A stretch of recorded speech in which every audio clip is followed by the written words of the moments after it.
Welcome to Trashy Divorces. Welcome to Trashy Divorces. Stacie, we're groundbreaking this week. I mean, we are sportsing this week. We've never sportsed before. We are not sporty, as it were. Well, we got very inspired. We could stand to be sportier. On our couch, watching the win of the Women's World Cup of our fantastic U.S. team. Indeed. So we felt a little, again, sportsy from our couch with mimosas. That why not endeavor for today's ep, so the finals of Wimbledon. Mm-hmm. Let's go ahead and bring you to a tennis's trashiest divorces. It's true, and it almost spans generations. I've got John McEnroe, who was married to actress Tatum O'Neal back in the 80s to early 90s. Sure thing. It's a story full of tragedy. Boy, is it it's a trash can spectacular. It is a trash can spectacular. You have a sweeter one. With happy endings, which is great. Like, the story is certainly tragic, and at the end, I'm going to leave you happy, y'all, I promise. It's definitely got a happy ending to it. Before we start the episode today, let's go ahead and talk about what happened on Patreon this week. Totally amazing. Yeah, lots of stuff. In the magic mirror, we're going to serve and volley through our new patrons. Stacie, you want to start us out? I will start us out. Thank you, Melissa Francis, Lauren A., Susan, Kimberly B., Claire, Kit H., Lauren P., Susie, Anna K., Carissa K., Justin T., Rita C., Shay F., Chelsea H., Brittany P., Christina B., Angie S., Brittany M., Sue Ann E., Amy C., Abigail S., Ree B., and last but not least in our magic mirror today, Margot D. and Margot P. from one of our favorite podcasts, Book versus Movie. Thank you. Joined us over on Patreon this week. What happened on Patreon this week? Ooh. Oh, so much. You had some Wendy Dang, International Woman of Mystery stories. She really is. There is so much. Anyway, yeah. So we've got some further trash candy about the ex-wife, the third ex-wife of Rupert Murdoch. And ironically enough, I picked up a little bit of Scientology tea this week. Yeah, you did. Placido Domingo's Jr.'s ex-wife, Sam, has now left Scientology and had a lot to say about Tom Cruise and Kirstie Alley. And so that was just low-hanging fruit. Jada Pinkett Smith. Picked that up and told that story. And I specifically remember at the end, I am never talking about Tom Cruise again. And then today, I am done with him. Full smackdown. God, I hate that sanctimonious prick. Anyway, what else happened this week on Patreon? Oh, Fun with Done came back. Fune with Dune. Where I went through the illicit and scandalous affair of billionaire Alfred Bloomingdale and his mistress, Vicky Morgan. That was a great story. Thank you. It was a really good story. So be sure to check us out there if you just can't get enough trashy divorces. We have all kinds of fun surprises coming for you next week over on the Patreon as well. And one last thing before we start the show. We have a live show coming up in Atlanta. We do. On August 25th at a venue called Vinkman's.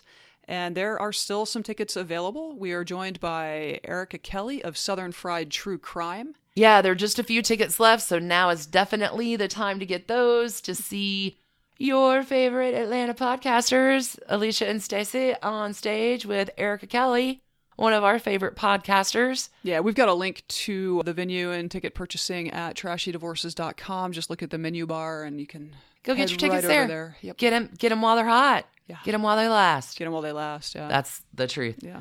All right. You ready to grand slam this one? Let's smack it down. Go, go, go. Go, go, go.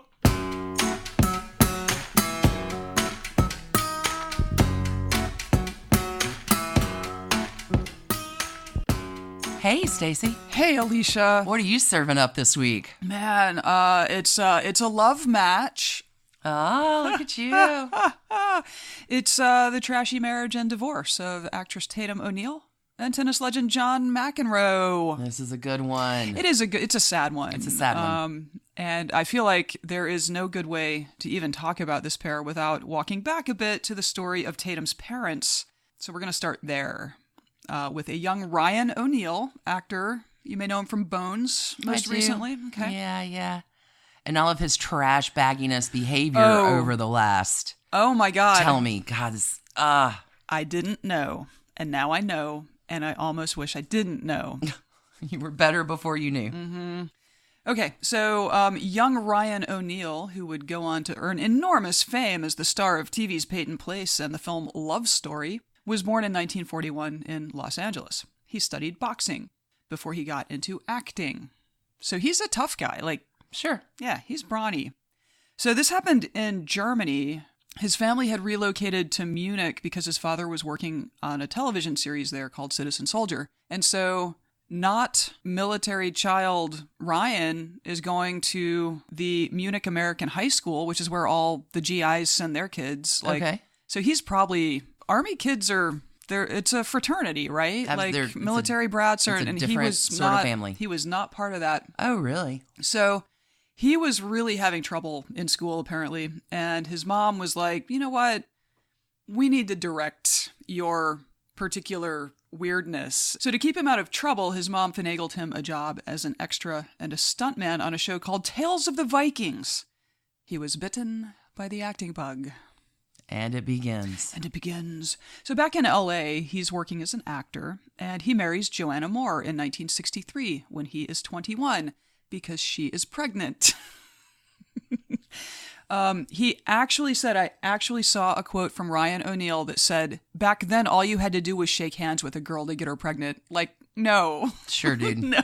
We all believe that. That's not how that works. They had 2 children before the marriage ended in 1966. And yeah, Tatum was the reason they got married. She was born November 5th, 1963. I believe Kennedy was killed not long after, and Doctor Who premiered that same month. Oh, wow. There you go. From Vanity Fair in 2009, we'll link to this article in show notes. It was really, really good. It was actually about the final days of Farrah Fawcett, who was Ryan O'Neal's romantic partner for 3 decades. Mm-hmm. Vanity Fair says, O'Neal spent only 3 years married to his first wife, actress Joanna Cook Moore. She was nuts, he says. Oh, really? You're a fine This one guy's to talk. a dirtbag. They had 2 children, Tatum and Griffin, before separating in 1966. But Moore eventually lost custody of their children to O'Neal as a result of chronic alcohol and drug abuse, and she was arrested for drunk driving multiple times. She died of lung cancer in 1997. Oh, wow. Still from Vanity Fair. When Ryan's children were still young, the family dynamic was further complicated by Tatum's unexpected stardom. At the age of 10, she earned an Oscar for her performance opposite Ryan in the movie Paper Moon, becoming the youngest actor ever to win a competitive Academy Award. Her father blames this achievement for causing jealousy and resentment within the family. Everybody hated everybody because of that Academy Award, he says. You put your daughter in the movie. She was your co-star. What? You dickbag. What the? Good stuff, right? Okay, let's also include that Ryan O'Neal had an ongoing fondness for drugs and alcohol, as well as a hell of a temper. In 1967, he remarried, and son Patrick was born with actor Lee Taylor Young, and they remain friends. Okay. To this day. So that's nice. She says nice things about him. That marriage ended in 1973, the same year that Paper Moon came out, that 10-year-old Tatum won her Academy Award for Best Supporting Actress, and ruined the family. And a Golden Globe for New Star of the Year, and everybody started hating everybody.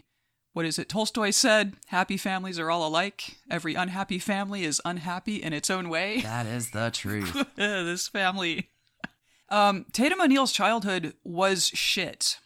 After the divorce, she and Griffin initially lived with their badly addicted mom, and Tatum said that one of her mom's boyfriends beat her and molested her when she was 6 years old. When she was 8, Ryan O'Neal got custody of the kids, so she and Griffin moved in with him. That was better. I mean, Dad... out of the frying pan and into the fire. Dad had a bad temper, knew how to fight, liked drugs. She says that his drug dealer molested her when she was 12. Oh, God. When she was a teenager, Dad and Farrah Fawcett got together, and Farrah Fawcett was not interested in being a stepmom to these 3 kids now. So Dad moves in with Farrah, and leaves 16-year-old Tatum in charge What? at his house. You're kidding. Dad moves out and leaves his 3 kids. And she's the oldest. Mm-hmm. So now she's trying mom. to run. She's a 16-year-old trying to run a house with 2 boys. Yeah. Oh, my God. Yeah. This girl never had a break. No. And Ryan O'Neal, like, stellar work there, creating a safe and nurturing environment for your children to thrive from, which only one of them has managed to do. Wow. And that's Patrick. Okay, so on the acting front, Tatum had some other roles in the 70s, like the Bad News Bears, which I remember loving as a child. It's a good movie. She was in Little Darlings, which you said you... Oh, Christy McNichol. Okay. I don't remember it, but... It's like 1980. I had seems some right. adolescent uncles as a Ute, so Little Darlings was high on their list. Yeah, she even acted alongside Richard Burton in 1980's Circle of Two. So Really? Little Liz Taylor tie-in there. Dude, this episode is full of spiderwebs. Second Liz Taylor tie-in. Tatum briefly dated Michael Jackson. What? Yeah, weirdly, it did not work out. So basically, young Tatum O'Neal is a working actor in Hollywood, has an Oscar and a Golden Globe, has 2 brothers, Griffin and Patrick, and it seems like she and Griffin both had pretty solid drug habits going at fairly young ages. Griffin would recount later how dad Ryan O'Neal gave him cocaine at the age of 11 and demanded he use it. No. Yeah. No. Yeah. Not appropriate. And they do not speak. Ryan O'Neal just outright says, I hate Griffin.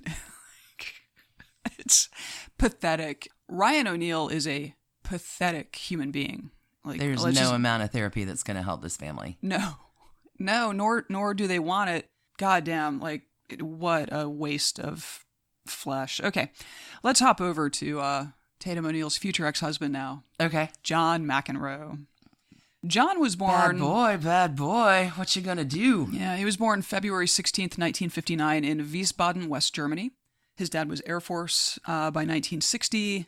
Dad's stint was up, and the family, John is the oldest of 3 brothers, moved to New York. They end up settling in the community of Douglaston, Queens in 1963. And when he was about 8, John starts playing tennis at the local tennis club, and Sure. or at the local club. Well, Right. Whatever it was in the 60s where you played tennis. The club. It's flat place with nets. Their judges will call it a court.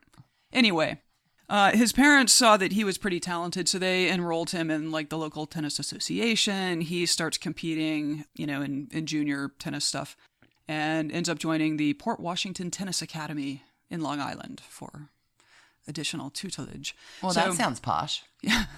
In 1977, he graduated from high school and began his amateur tennis career.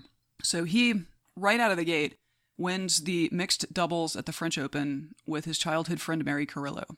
So then he goes on to... They were a great doubles pair. Yeah. Mary Carrillo is a fantastic player. He is too, like by all accounts. Yes, he is. He is a little good at tennis, yes. So he qualifies for Wimbledon and makes it all the way to semifinals where Jimmy Connors beat him in 4 sets. And that was the first record that John McEnroe set. So his 77 Wimbledon performance, it was the best showing by an amateur at a Grand Slam tournament in the Open era. Wow. Which I believe had only begun in the 60s. Mm-hmm. And the Open era is when they quit requiring everybody to be, they called them shamateurs, because there was this amateur requirement. So all these pros would dip out of pro for whatever the time period was. Exactly. There you go. Okay. Things I learned about tennis researching this story. Sportsing! Okay, so Stanford is like, holy shit, this kid's good. So they recruit him. He comes in and leads the Stanford team to the NCAA championship, wins the NCAA singles title, signs his first endorsement deal in 1978. Again, he advances to the semis at a Grand Slam tourney, this time the U.S. Open. Wow. Where Jimmy Connors beat him again. Oh. In the semifinals. But that year he won 5 titles. One by beating Arthur Ashe in straight sets. Oh, wow. Mm-hmm. I think I remember that match. Okay. So he is a big deal at the ripe old age of 19. The next year, he wins his first Grand Slam singles title at the U.S. Open. He is the youngest male winner since 1948. He beat Bjorn Borg. It was fun to see these names again. Like, I haven't Sure. thought of Bjorn Borg in years. But okay, so he beats Bjorn Borg at the WCT finals, and all told, he took home 10 singles and 17 doubles titles that year. Wow. 27 total, and that too is a record in the Open era. He was the number 3 ranked male player in the world. Big deal. Mm-hmm. He was also already gathering up detractors with his behavior on the court.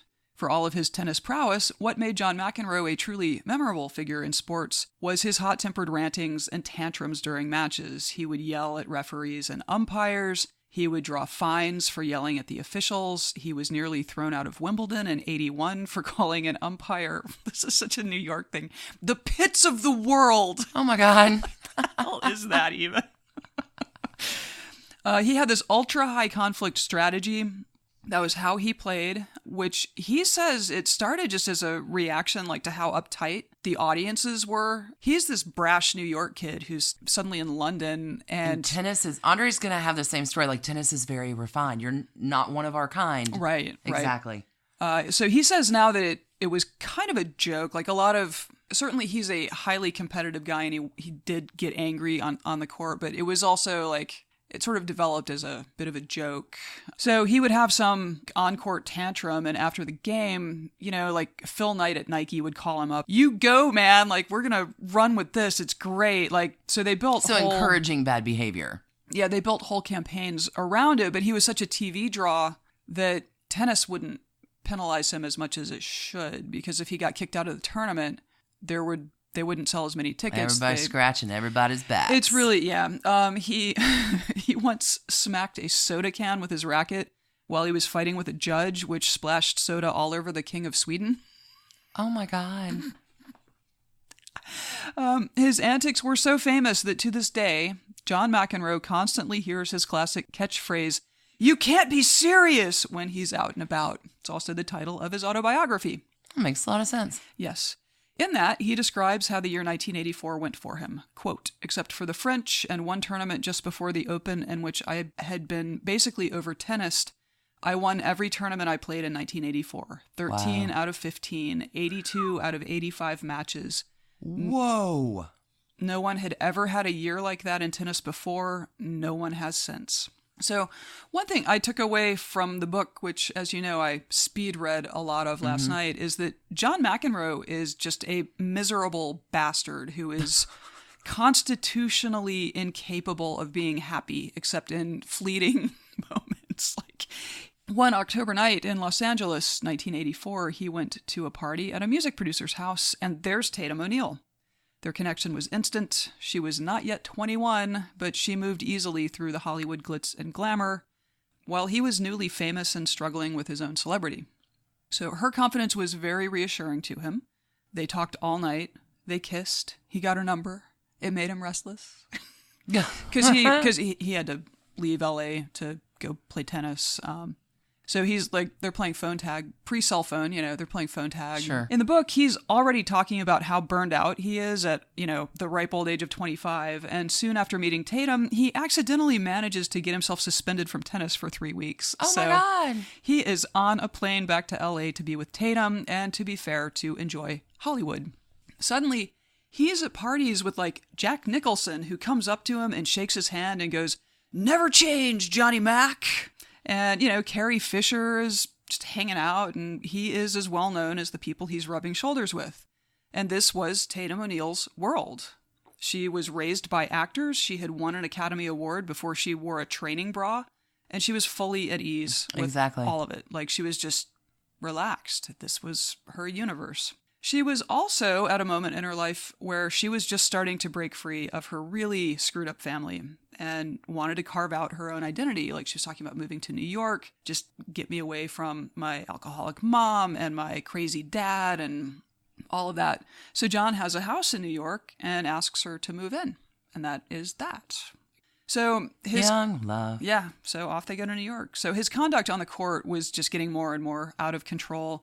He was periodically drawing suspensions just to get some time off. He had been... It's one way to do it. Yeah, he'd been pro since he was 18, so 7-8 years on. He probably legitimately was really burned out on tennis, but So he refuses to sign a code of conduct that the U.S. Tennis Association implemented because of John McEnroe. Oh, God, no. So he couldn't play as part of like the national team that would be fielded to like the Davis Cup, I think is the big one for them. Mm-hmm. So like for 2 years, he just refuses to sign. And he's, again, like he created the situation, but in his book, it's all like, and I was so adrift and I missed having teammates and, like... Well, maybe don't act like an asshole. That's really, yeah. So, at the age of 26, his body's starting to, he's playing 16-year-olds and it's hard. It's very hard. They're really good. And he talks about, like Boris Becker makes like these really big guys with these like super powerful, like tennis was changing too. For sure. Because basically people like him created a game that they could always win. Him and like Lindell and, like that cohort. So the next cohort made it a different game. So those old guys couldn't compete with them. We're going to talk about that. Mm-hmm, Yeah, mm-hmm. for sure. He peaked in 84. Like that was the best year of his entire career. Okay. So his career is starting to decline and Tatum learns that she is pregnant with their first child. So Kevin is born May 23rd, 1986. Less than 2 years into their, like a year and a half. Are they married? No. Oh. They get married later. Okay. Tatum's 22. They get married on August 1st of 86. Tatum is almost immediately pregnant again. Wow. Yeah. And like, this is a woman who... Like, I've just broken free from having to take care of my brothers. I'm finally finding some independence. Mm-hmm. And she fully planned to be a working actor. Like, she fully planned to transition from child star to adult actor.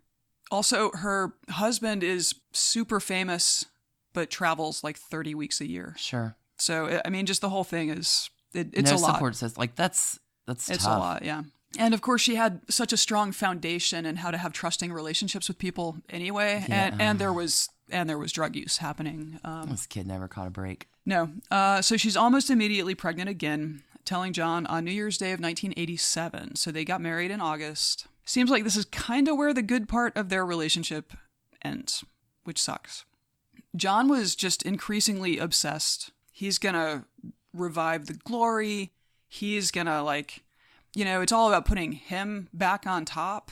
And she's like, okay, well, now I'm a mom. And you have a wife and 2 kids, dude. Yeah, she is a young, beautiful woman, has had a career already.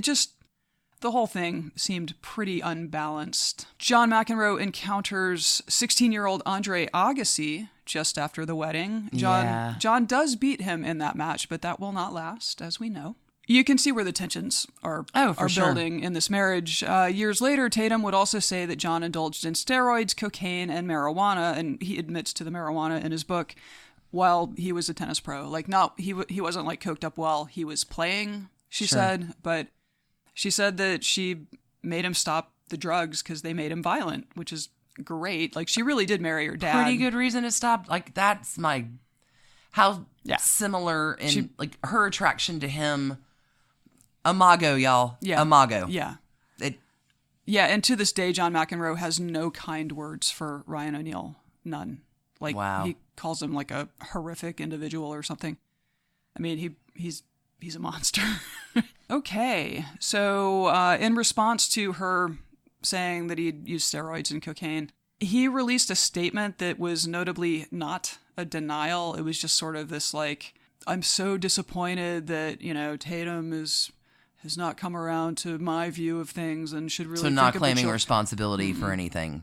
Good times. Mm-hmm. Good times. Yeah, he's John McEnroe. I think he's grown up a lot since all of this, but anyway, Sean was born on September 23rd, 1987. Weirdly, having a second child did not fix the relationship. And so, despite all of the tensions in the marriage and the increasingly frequent screaming matches that were marring it, punctuated by makeup sex, of course, in 1990, they decided to have a third baby, because why not?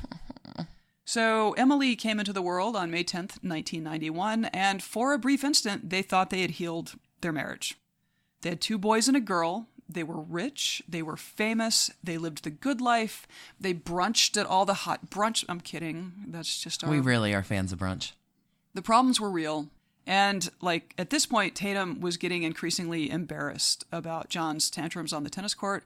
I think it's when you're at the top of your game, you can be an entertainer too. When you're a washed up, sure, then it's you're just not a a good baby. look. Yeah. So she, it's not a huge age difference they have, but it's there. And when you're in your 20s, that like 5 years or whatever, that's a lot of time. A little bit. Yeah. So I think they're just growing up and growing apart is part of what's happening for sure. By 92, they were barely speaking. He was still on the road with tennis. He was washed up. Guys like Agassi, Pete Sampras were on the rise. In October of that year, almost 8 years to the day after meeting, they decided to divorce. Tatum went straight to People magazine. Like you do. Like you do. Natch. With the narrative that she was escaping after years of playing second fiddle to John. And, he's mad that she portrayed it that, like, he thinks that he did not impede her from pursuing her career. Like, he says a lot of mean things about her in the book and her work ethic. Well, we've clearly seen him take responsibility for all of his previous decisions, so that doesn't surprise me at all. So she immediately lands a lead role in a TV movie soon after this, and it really did look like John's obsession with his own career had been the thing standing between Tatum O'Neal and success as an adult actress for about 5 minutes. Until what happens? Heroin. Oh, no. Yeah. Oh, no. Their divorce took a couple years, but then the custody fight went on maybe through 98. Oh, wow. 96, 98. So because she was actively using drugs, the kids were saying, Dad, I think Mom's in trouble. Like little kids, right? Like Emily's a few years old. So this custody fight goes on for years. And in the end, just like her mother, Tatum O'Neal lost custody of her children to John because of her addiction. This family is so wound up. Yeah. Theory. Yeah. And I mean, Wow. her brother Griffin has had serious drug problems too. Like it's a really sad story. There are some positive things coming though. Okay, So- good, because this is Yeah. the trenches of bad. Yeah. So John remarries in 97 and is still married to this day to rock singer Patti Smythe. They have 2 daughters together, but obviously Patti played a pretty formative role in the lives of the 3 children from John and Tatum's marriage. John's had a good later career in broadcasting. He does like seniors tennis events. Like when you see him around, he looks like he's settled down a little bit. I think so. I watched a clip from CBS Sunday Morning with him and Patti, and he was saying that according to his wife, he lacks the empathy gene. And she says that they're very good together. She's like, oh, just according to your wife? And he's like, okay, well, according to my wife, my 6 kids, and everyone else I know. Oh. Isn't that what Jen Aniston said about Brad Pitt, too? Maybe, yeah. I think that rings really familiar with another divorce that we've done. Interesting. Lacking the, how did you say? Yeah. The empathy gene or yeah. whatever, yeah. His kids, they use words like demanding to describe him, but all of them also seem pretty close to him. Like it seems like it's a very close family in spite of so much. Wow. Tatum was able to get clean. She relapsed in 2008 and was arrested for buying cocaine, but it seems like she has gotten it back together. She was able to negotiate that charge down to a misdemeanor and seems to have been clean since then. She got back to acting in the 2000s. Her most memorable role, to my mind anyway, was Maggie Gavin in Rescue Me, where she played the alcoholic sister of Dennis Leary's character. She's written 2 books, A Paper Life and Found, A Daughter's Journey Home, which documents her unsuccessful 2011 attempts to reconcile with her dirtbag father. Yeah, they had a show on like the Oprah Winfrey Network that was just harrowing. Yeah. No, I bet. To watch. Woo! Man. There's no amount of camp therapy, I think, that's ever going to help them. Yeah. In 2017, Tatum and daughter Emily made a dozen episodes of a podcast called Tatum Verbatim, although it hasn't had new episodes since the end of that year. Their son Kevin, Tatum and John's son Kevin, wrote the novel Our Town, which is a fictionalized account of Tatum's mother, which it was very well received. Sean, who changed his name to Sean O'Neal in 2015. Really? He's a fine art photographer in Los Angeles, and he says that the name change wasn't any... He's not mad at his dad, but the name McEnroe is just too... Growing up, he was always John McEnroe's kid. You want to break apart from that and find your own identity. That is exactly what he said it was about. So here is just a little more color from that Vanity Fair article after Farrah Fawcett died. Just a little bit more about the deep relationship between Ryan O'Neal and Tatum O'Neal as adults. So, as noted, Farrah Fawcett, partner of 30 years, dies of cancer in 2009. Oh, that's sad. Mm-hmm. At the funeral, okay, so Griffin was not allowed to attend the funeral, but Tatum and Patrick did. Tatum goes up to her father to give him a hug, and this is how Ryan O'Neal said this to a journalist. I had just put the casket in the hearse, and I was watching it drive away when a beautiful blonde woman comes up and embraces me. No. I said to her, Nope. You have a drink on you? You have a car? She said, Daddy, it's me, Tatum. I was just trying to be funny with a strange Swedish woman, and it's my daughter. It's so sick. Yes.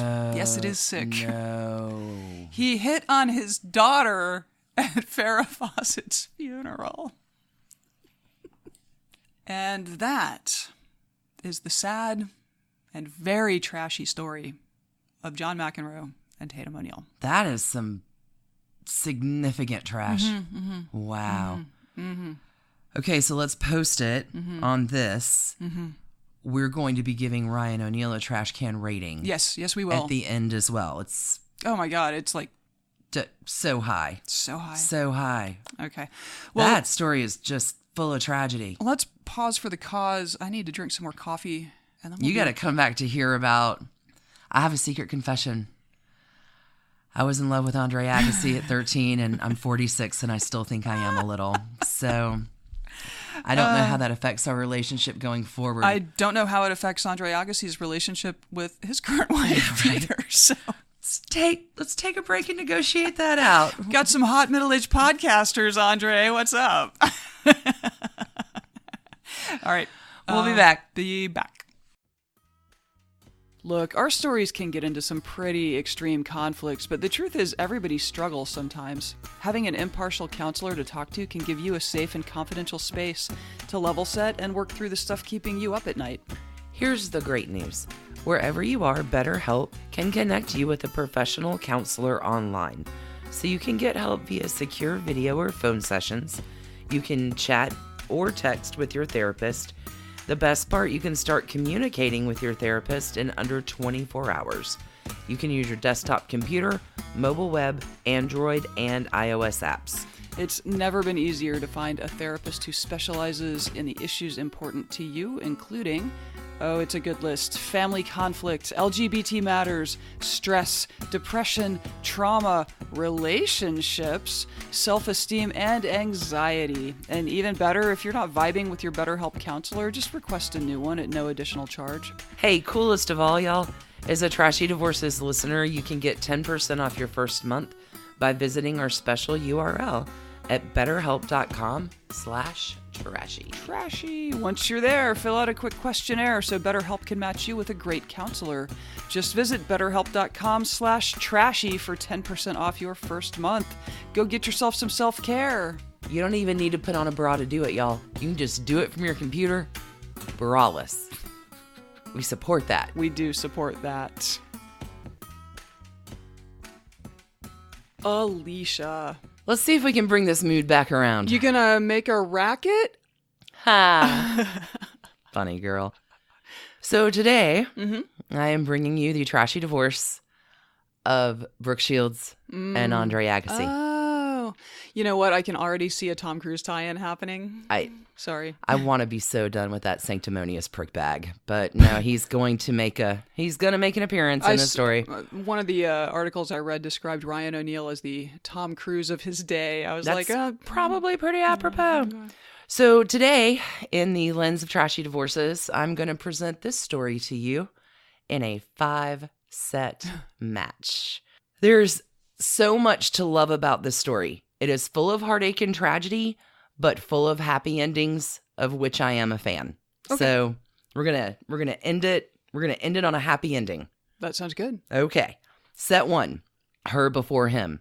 Brooke Krista Shields is born May 31st, 1965. Cool. She's a Gemini. Happy day after my birthday. Air sign, right? Her mother, Terry, is a part-time model and cosmetologist. Her father, Frank, is an executive with Revlon. The couple splits when Brooke is like 6 months old. Okay. But don't worry. Terry has a lot of plans for her child. Terry says, from the day I brought her home, I knew she'd be a star. No pressure. No pressure. At 6 months old, Terry starts bringing Brooke, little baby Brooke, to modeling and commercial auditions, which she gets a ton of. Her first gig is an Ivory Soap baby at the tender age of 6 months. By 1, she is a working model. Yikes. 1. Wow.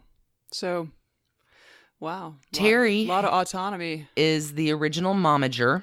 Kris Kardashian moved the hell over because Terry Shields is really going to set this thing up. And Brooke spends weekdays with her mom working and weekends with her dad. And her dad just wants her to be a normal kid. Like, he's not into this, but okay. She's a beautiful child. When I give compliments, they're never about how you look. That's how compliments shouldn't be done that way. You should be, what a kind thing to say. You know, you look for something other than that, but Brooke Shields is legitimately beautiful. And she has that thing in front of a camera that... Great, so she's the it baby? She's the it baby. But by 3rd grade, Brooke knows... she's probably burned out by now. Well, bigger problems. Terry is an alcoholic. She is a raging alcoholic. So by 3rd grade, Brooke is aware that her mother has a problem. Like, she comes home from school and Terry is already smashed in the afternoon. Yikes. In April of 1975, Brooke becomes the youngest person ever to sign with Ford Modeling Agency. First preteen ever to sign with them. Now, Eileen Ford says Terry was great. They never had a crossword. But Terry, in her throes of addiction, is making some very different choices for her child. The first being letting Brooke complete a shoot for this thing called Portfolio 8. So at 10, Brooke is posing nude. Adult face of makeup, naked in a bath. Whoa. Yes. Wow. Just, her mother doesn't see anything weird about this. I see her as a work of art that all people should be able to enjoy.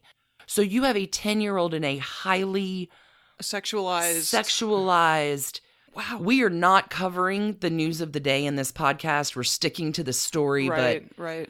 Oh yeah, no. So much to say on Patreon this week. Sure. Okay. Man, it is. This is child porn. Yeah. And it is so lucky that Ryan O'Neal never met her mother, because... You ain't kidding. I mean, and Brooke is, kind of too young to understand, and now she becomes famous for that. In January... So not fair. So not fair. In January of 1977, she lands a role in Pretty Baby.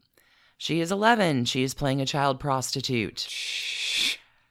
Didn't know about. Yeah. Is it what, Blue Lagoon or whatever? That's coming. That's what I remember. Hold on.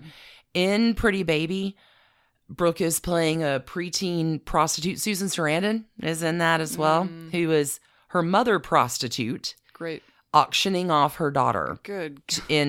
Wow.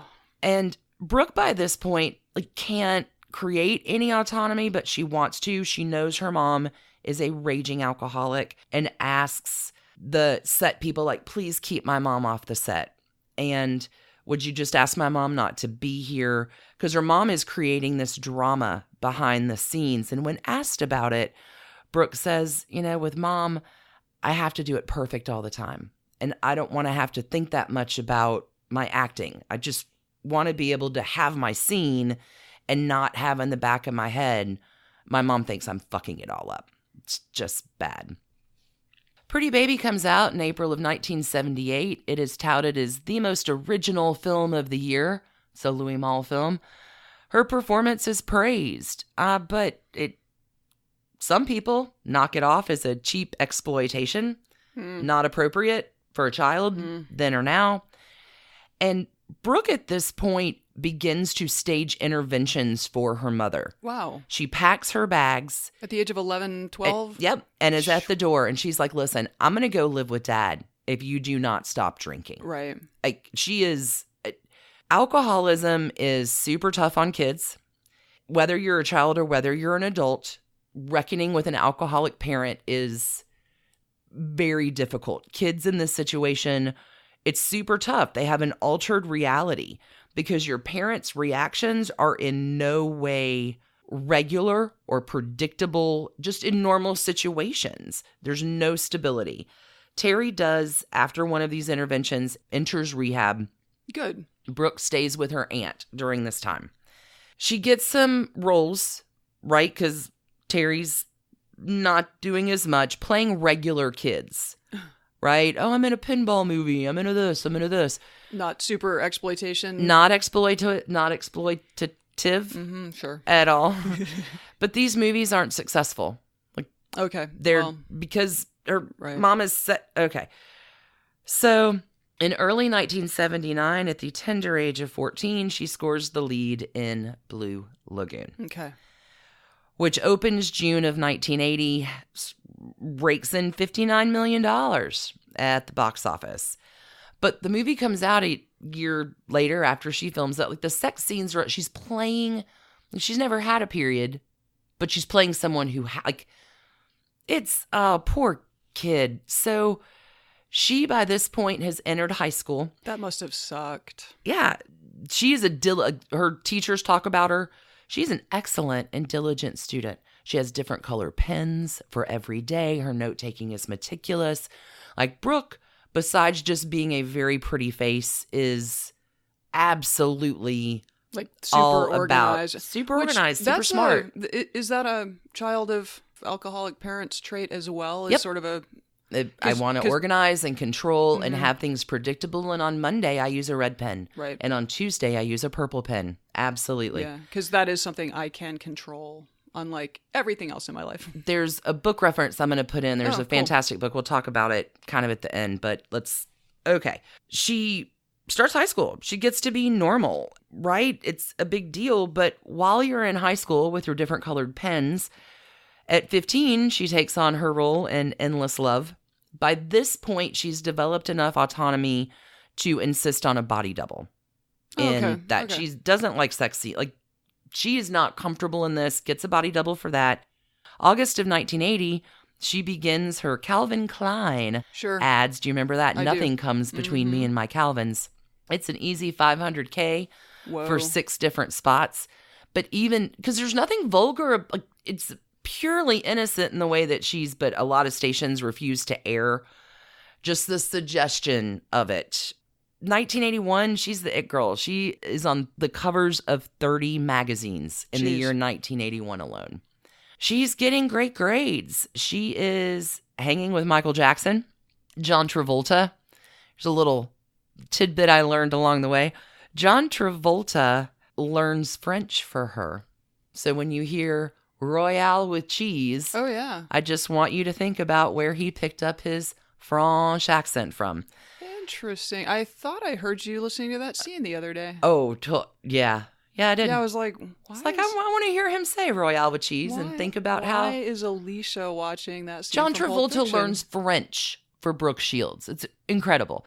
She graduates high school in June of 1983, enters Princeton. Big deal. Yeah. Whoa. Life as a college freshman is hard for everyone, anyone. She's disconnecting from her mom it is a shock to the system for every 18-year-old kid. But how much harder to do is that when you're a fucking superstar? She joins the campus theater group. So she's playing, chorus girls and she's nobody. She's a regular kid doing regular things. And starts to, finds a guy she likes, Princeton football player by the name of Dean Cain. Oh. Superman. I know Dean Cain. Right. Yeah. He's a sophomore. She's a junior. They begin to date. They have this wonderful relationship. And can I just admit, though, I would not have assumed that Dean Cain would be someone who could get into Princeton under any circumstances. More than just a pretty face, Does not I guess. seem super okay. For about 2 years, she is into books and Dean. And Dean actually gets in the middle a few times with Brooke and her mom, who still have a highly volatile relationship. Sure. Dean describes it years later like it was not healthy or productive, supportive, or mutually beneficial. In June of 1987, Brooke graduates from Princeton with honors with a degree in French literature. And she says, if I had not gone to school, I would not have had the opportunity to grow up. Oh, yeah. But she's been at school for a number of years. At 22, she wants to get back into the scene. She's been a little bit forgotten. She's going to stay on the East Coast. Dean is like, hey, I want to go to LA and be a star. That bi-coastal relationship thing, never going to work. It changes their relationship. They do stay friends. This unrooting is a terrifying period for her. She battles depression. She can't leave the house sometimes. And it reminded me, just kind of reading about this, of the Unicorn Store movie, where you're out of college, you're supposed to have the world at your feet, and you're like, what the fuck do I do now? She does battle this. By 1989, she is 23. She gets a place of her own in New York City, trying to break through. She is on the hunt for a man. And at this point, she says, I'm looking for a sense of humor. If you can't make me laugh, it's not happening. But for 3 years, she plays the field, and boy, does she. Dates the likes of Woody Harrelson, John F. Kennedy Jr., Yikes. Liam Neeson, and Michael Bolton, Wow. everyone's favorite 80s crooner. Yeah. So that's the end of set 1. We're going to go into set 2. Andre Agassi, him before her. He's born April 29th. He's a Taurus. He's an earth sign. And Emmanuel, Mike Agassi, his dad, is born in Iran in 1930. And his dad actually competes for Iran as a boxer in the 1948 and 1952 Olympics.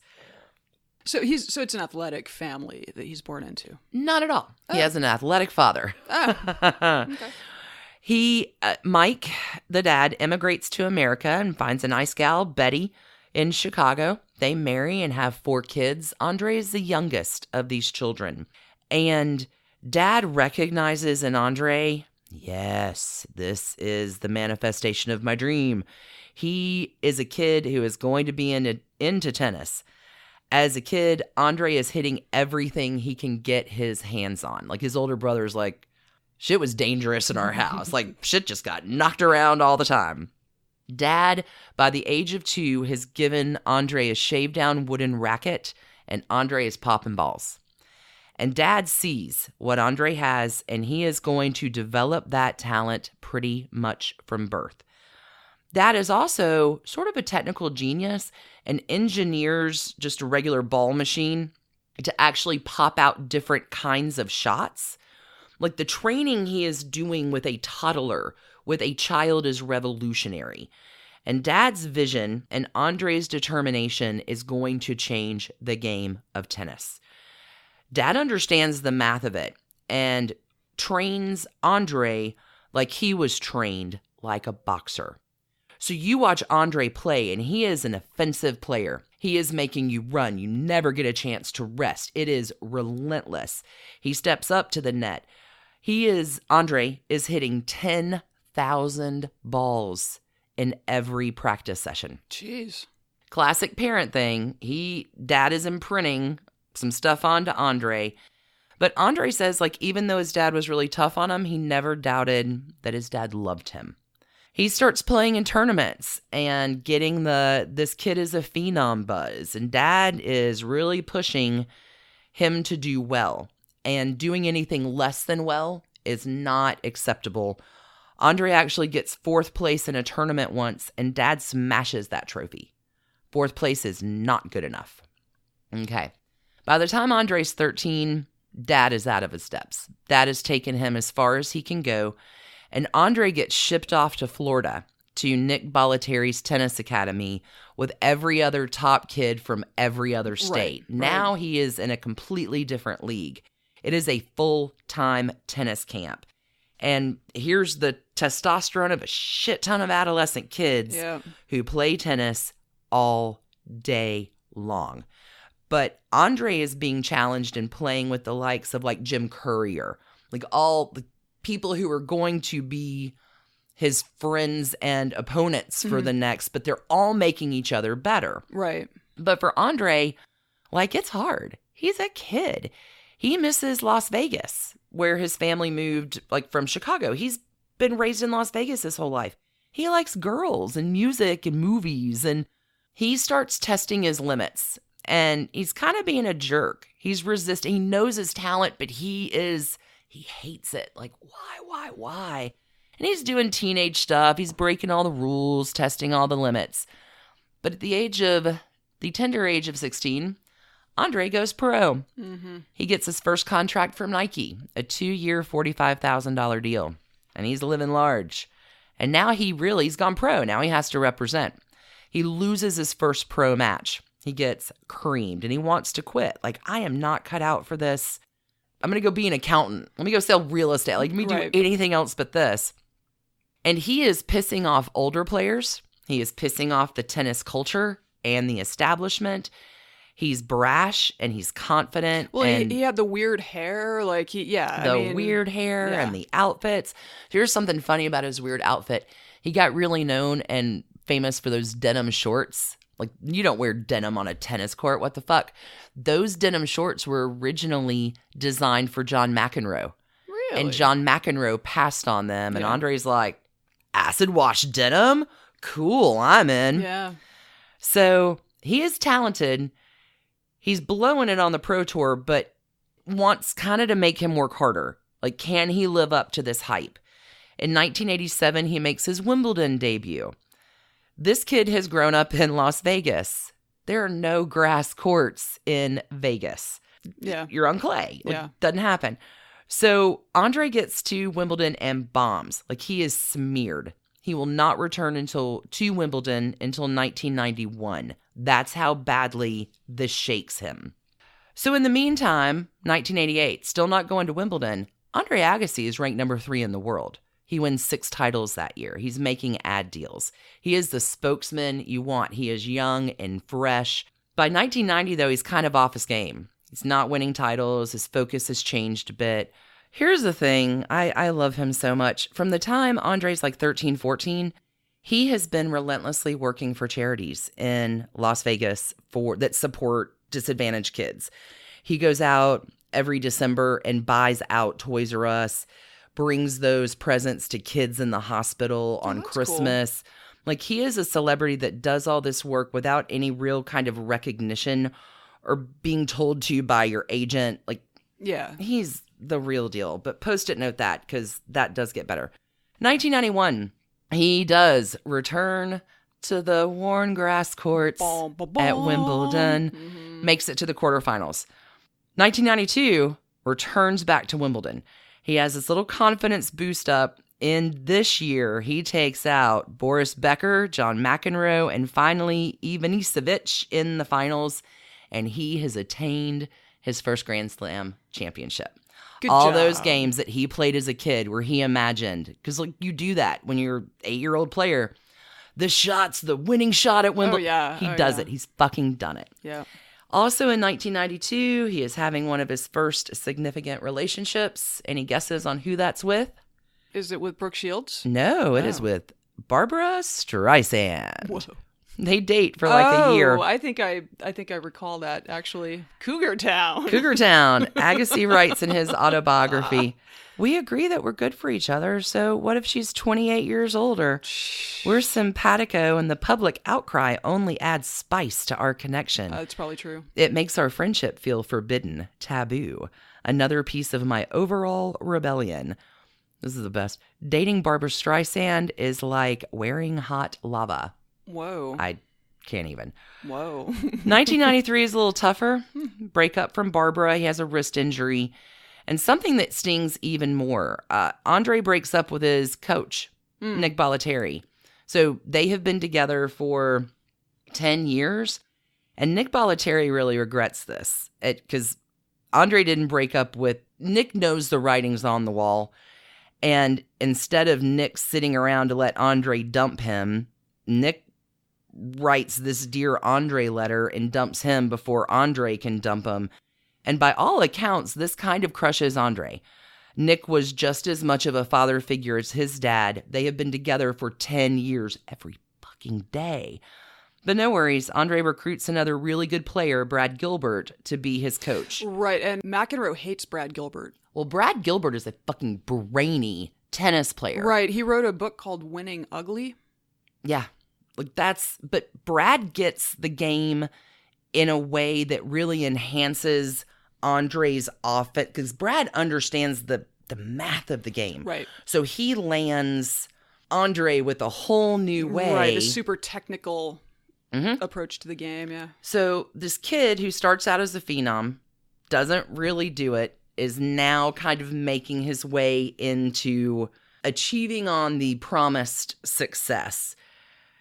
He's a rock star. I've watched so many old matches of his. Like, he'll hit balls in between his legs and over his shoulders. Like, he is relentless in pursuit of that ball. Now, here is the weird dichotomy of Andre Agassi that I love so much, because you see him on the tennis court and you think, God, this kid's a rebel and he's relentless and blah, blah. He is the biggest surfer boy ever. If there was an ocean in Las Vegas, he'd be a surfer boy. He reminds me a lot of Jack Johnson, because when you hear him, his affect is very soft. He's kind of goofy and kind of gentle. So there's such a dichotomy about what you see on the court and what he really is. But okay, now we're going to bring these two kids together in set 3. We have our Gemini woman, Taurus man. And there's a special bond that needs to be formed when we talk about the earthy Taurus and the airy Gemini to get along well. Doesn't happen a lot. When they do get along, they become as steady as a hard rock. But if they don't, it's not going to work. There's so much fun stuff in here. Okay. So a Taurus man is ruled by the planet of Venus. So dealing with love and compassion and charm and sensuality. Gemini, ruled by the planet of Mercury. So all about effective communication and exchange of ideas. In astrology terms, this air-earth match is a sandstorm. Ah. Okay, so remember, Brooke's in New York. Shield your eyes. Fall of 1993. And a mutual friend is like, hey, Brooke, I know you're on the hunt. Michael Bolton didn't work out for you. JFK Jr. hit the skids. You should really meet my friend Andre. At the time, he's in South Africa. They start corresponding. Both child stars, relentlessly pushed by a parent. Right? Neither one of them are anywhere close to their potential. Andre is this suburban kid who is just, Brooke fucking Shields, you got to be kidding me. So they, again, in the day before cell phones, they spend 3 months faxing and phone calls until they finally have their first date, which they do, and it is a love match. They're head over heels. She is starring on Broadway. She replaces Rosie O'Donnell as Rizzo in Grease. That same month, Andre wins the U.S. Open. In 1994, by October, Terry is fired as momager. Brooke is... Interesting. Yeah, signed on with William Morris. Right. She gets great reviews in her Grease performance. Andre comes and watches almost every performance. He's still playing through the spring of 1995. She's reconnecting with her mom. They date for like 4 years. He's winning the Open. He wins the Australian Open in 95. He proceeds to go on a 26-match winning streak, which is incredible in men's tennis. I don't want to diss on John McEnroe, but I'd like to compare those two because I think Andre really did it. He does go down against Sampras, and it's when his streak ends, it hits Andre pretty hard. 1996, she's working, he's working, and they're in love. She has a guest spot, remember on Friends, where she plays Joey Tribbiani's deranged fan who thinks that Dr. Draco Moray is... A little bit, yeah. She does a great job. In this performance, licks Joey's hand. Andre's on set and storms off. Oh, really? Mm-hmm. She runs outside to find him. And she writes this. He said, I made him look like a fool by licking Joey's fingers, and he got in the car and drove all the way to Las Vegas. Once he got to Las Vegas, he smashes all of his tennis trophies, destroying them in a rage. Whoa. Yeah. Oh, that's a chicken leg there. That's a pretty good red flag. But this role gets her some new offers. Mm-hmm. So she's reading pilot scripts. They head off to Hawaii. And Andre really has set up the most romantic proposal in the world. He's like, Brooke, isn't that the most beautiful sunset you've ever seen? Like, ready to pop the question. And Brooke's like, nah, I've seen better. Oh, God. Like, poor Andre. And, like, crushed it. He sets this whole thing up and, will you marry me? And she says, hopefully they're your best friend. He's that person to me. She says yes. Wedding is on. They marry April 19th in 1997 in California, and they're just beautiful. She's 31, he's 26. It's a first marriage for both. Fairy tale wedding, except for one thing that happens. In the reception, Andre's dad leaves, angry. Andre is ruining everything I had planned for him. By marrying. Marrying one of the most famous and beautiful people in the world. He's ruining his life. You jerk. Right.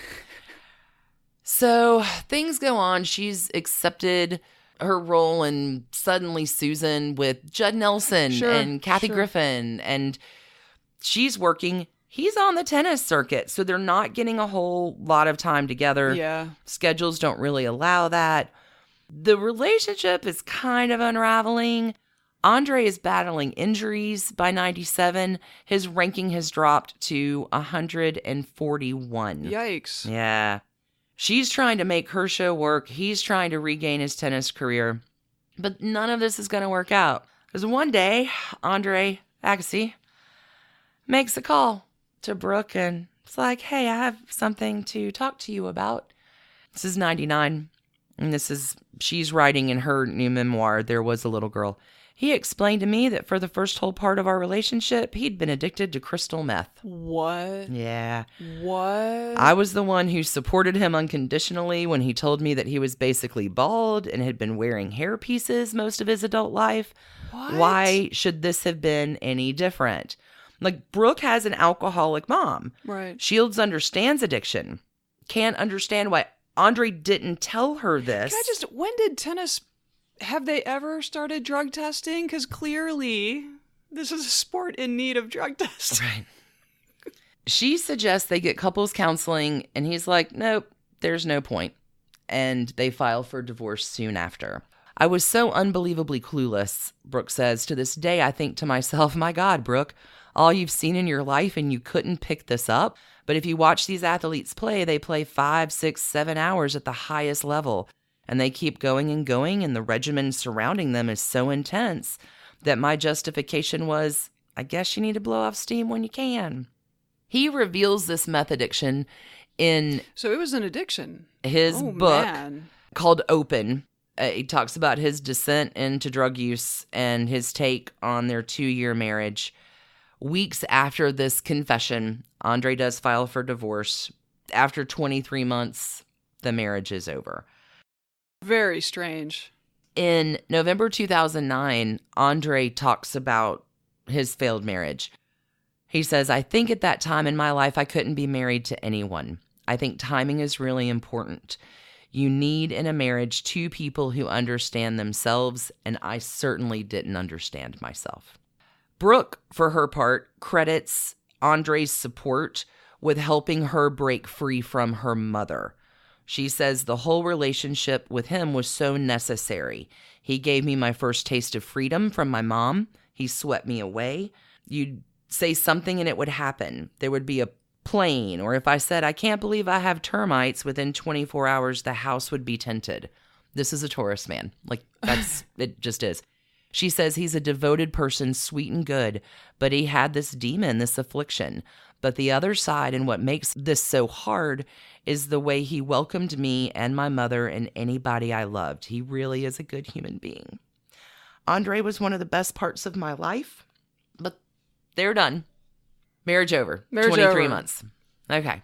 And a secret drug addiction revealed. Like, secret drug addiction. I didn't know about that, and I'm stunned. Set 4, her after him. Mm-hmm. This is the way that a romance movie happens. She is in New York doing her Suddenly Susan TV show. And one day in August of 1999, so this is pretty soon after the divorce, her dog wanders off. And where's my dog? Where's my dog? The dog gets brought back by a writer-producer named Chris Henshey, and they fall in love.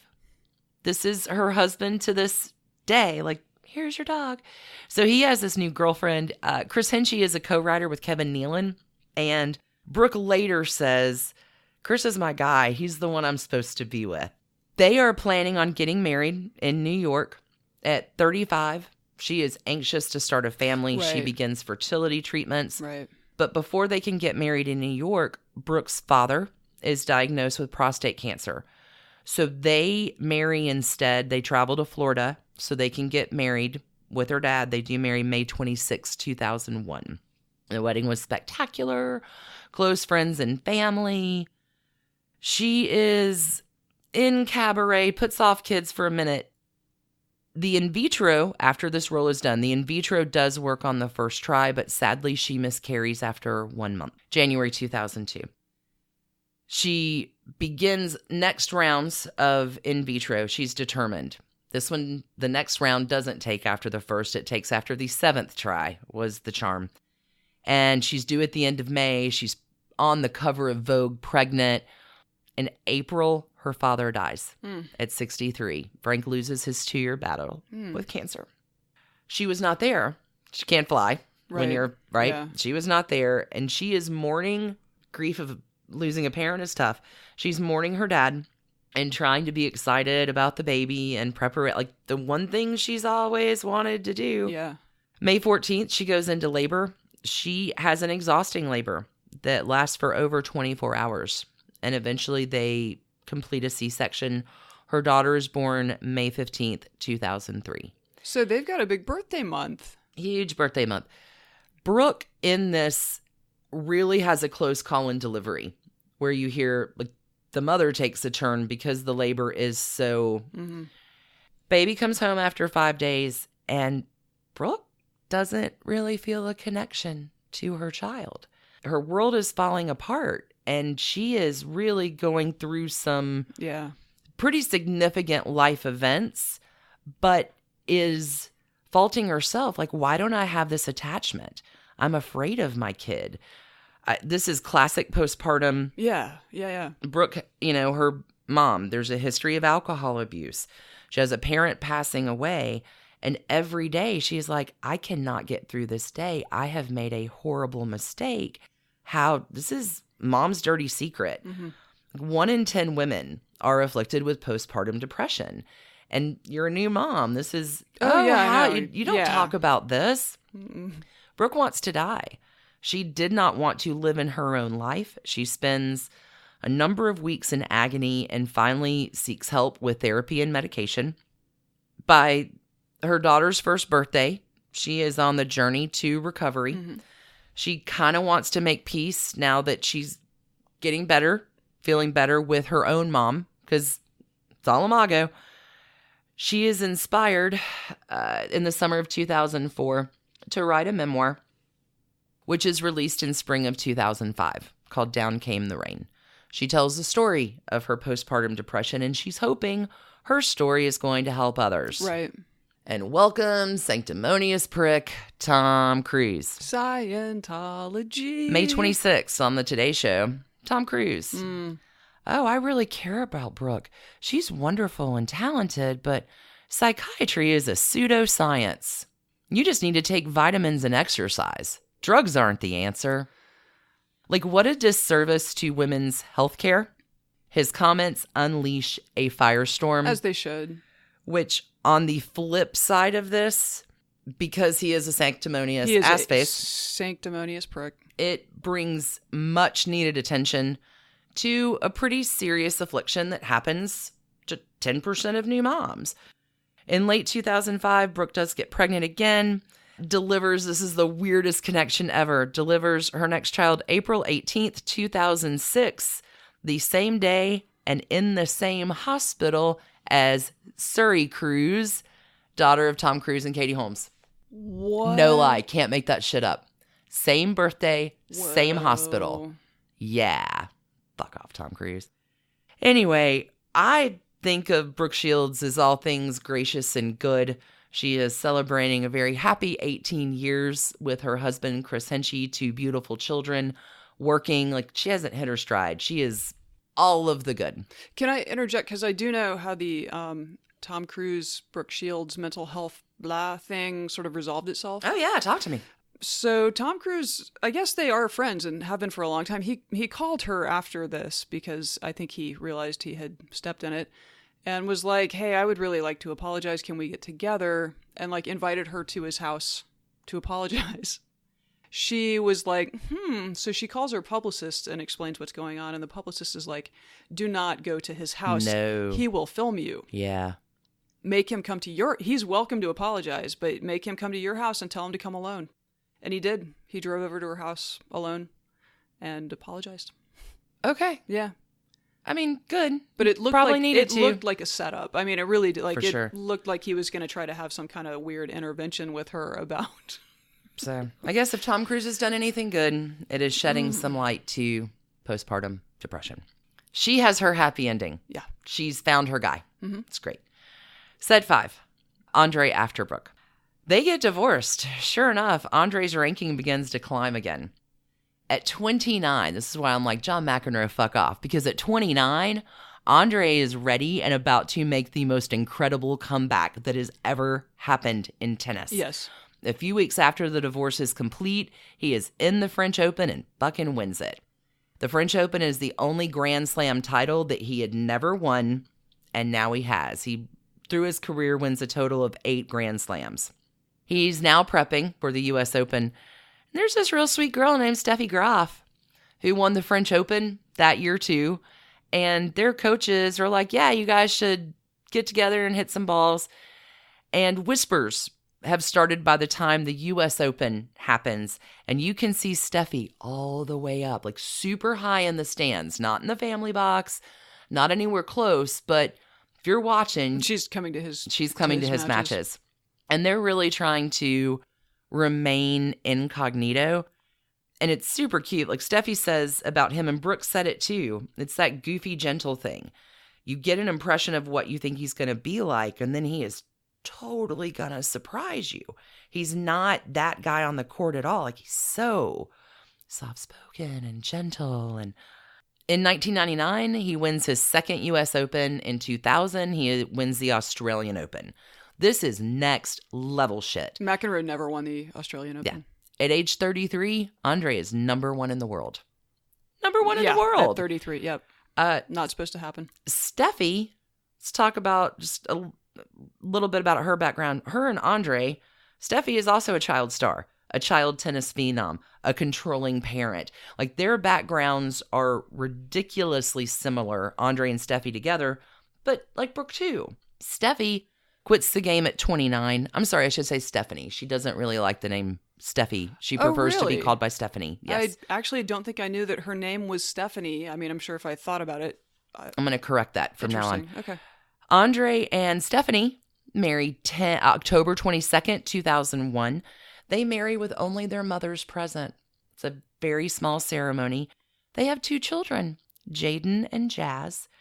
Stephanie says his manner is so different off the court. She's just radiant. She says, I never expected to marry or have kids. They both now reside in Las Vegas. She glows. They're still happily married today. They have the same long 18-year run, 2 kids. Andre and Brooke have done the exact same thing in parallel fashion, just with the ones they're supposed to be with. He plays professionally for 20 years. He spends 101 weeks at the number 1 spot, 8 Grand Slams. Not as big of a deal as what else he does. At the age of 23, he launches the Andre Agassi Foundation for Education. In 2001, he founds the Andre Agassi College Preparatory Academy. And he says, I'm an 8th grade dropout, and his goal from very early on was to use education as a vehicle to create choice for those kids that reminded me of myself. In his career, he has earned $31 million in prize money. He has gone on to raise, this is astounding, a further $185 million for the Andre Agassi Foundation for Education, hoping to tackle the brokenness of the U.S. education system. He reaches 65,000 lives on an annual basis. He's a hero. He calls that his greatest achievement, growing my education mission across the country. The foundation has 81 schools now. It has been a daunting task, but I'm really proud of it because it's giving children choices through education. Changing lives is by far and away more fulfilling than impacting someone's life for a few hours or building some kind of on-court legacy. What does a legacy even mean? None of us are going to be around to appreciate our legacy, so it's about what you choose to do with your time. When you change a child's life, you change the future. I love him. 2 other takeaways here, just so I can share my love of Andre Agassi. He says the best piece of advice that he has, I've learned over the years, it's always better to listen more than talk and to understand more than teach. You realize that's the quality behind the people who've helped you most in life. This is another amazing takeaway, and bring it back around. He's asked what the secret to a happy relationship is. He says, I don't think there's a secret, but I think there's some necessary working parts. I think you need 2 whole people, individually first of all, who don't need each other, but respect and love each other in a way that has full discipline and commitment. Talks about Stephanie. We are 2 individuals that have lived full lives, and we don't react to each other. We respond to each other. If you have these working components, that will give you the chance to nurture a beautiful opportunity. I love the happy ending of the story. Steffi Graf is a Gemini as well. Oh, really? Yeah. Like that's Gemini woman, Taurus man. It reminds me, so Adam Duritz, your secret boyfriend, my other secret boyfriend, prophet and poet, Adam Duritz of the Counting Crows, opens, and it's in one of his live shows that we've gone to see that I actually have the CD of, but before he opens the song Sullivan Street, he is talking about what this song was about, and it's this girl named Susan, and she's almost the one. It's almost, but it's just not quite. And I look at Andre and Brooke and kind of think that initial together, God, it was almost the one, but it just wasn't quite it. And the 2 of them have just turned their lives into happy endings, and I love every part of the story. I love every part of it. So there's your trashy divorce. Requires me to ask, how many trash cans do you... I mean, the lying and the meth and the... Sure. I would say Brooke's mother is... Well, let's give her a separate trash can rating, just like we're going to with Ryan O'Neal. Brooke has reconciled. Her mom did pass away. Brooke writes a book about her mom. Like, she really has gone through a number of things. But as the original momager goes, Terry Shields, for a while, putting your child into, you're 5 dirty trash cans. Yeah. Brooke and Andre, I'm going to go ahead and go like 3. There was some significant problems, but it's that relationship for each of them that gives them the tools they need to build the next one. So I'll go middle of the road on that, because you have that relationship that gets you to the one you're supposed to be in. How about you, Ryan O'Neal? My God. The limit does not exist. I mean, the limit does not exist. Like, all the trash cans on fire, flaming. Yeah. Yeah. I mean, I don't know. We could do 16 for the age that his daughter was when he abandoned his children in his home. You know, we could do 30 for the number of years he spent with Farrah Fawcett. Those trash cans are going to catch on fire because they're all made out of paper moons. Sorry. That's funny. What about the divorce of Tatum and John? I mean, trashy. Like, I think that's a solid 5. Like, as far as I know, there was no infidelity, but God, they were like, his book is really quite the read. And he does not, I think he thinks he's coming off pretty well, but he's not. Very, just I would imagine it is too very self-obsessed people attempting to have a relationship with one another, and that level of self-absorption. Let's go 5. Okay. I'm down with that. 5. They're just, and then the addiction and the custody fight and the all of it. So let's circle that back around for a second, because we've talked about some pretty heavy stuff in this episode. And as a recommendation for any of you out there who are adult children of alcoholics, there's a great book that I can recommend by Dr. Janet G. Woititz, Woititz, called Adult Children of Alcoholics. It is a fantastic resource. I highly recommend it. If any of this felt familiar and you see some of your own situation in these stories, if you need a resource, that is an excellent book. You can get it in paperback, find it on Amazon. We'll throw the link to it, but definitely an A+ read if you are looking to manage some of that inside yourself, because adult children of alcoholics respond in entirely different ways. We've seen it play out throughout this whole story. Yeah. Wow, that was all over the place. Whew.